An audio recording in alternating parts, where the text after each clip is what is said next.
Whew, what can you say sa napakagandang nature na ito. Ayan o.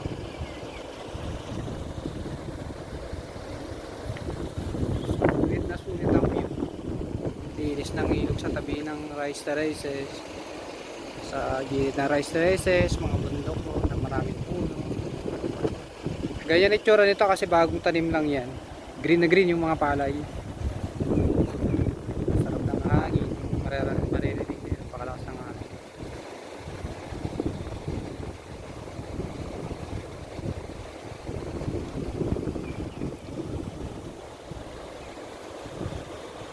Tayong ano pa, mahihiling pa sa ganda ng kalikasan.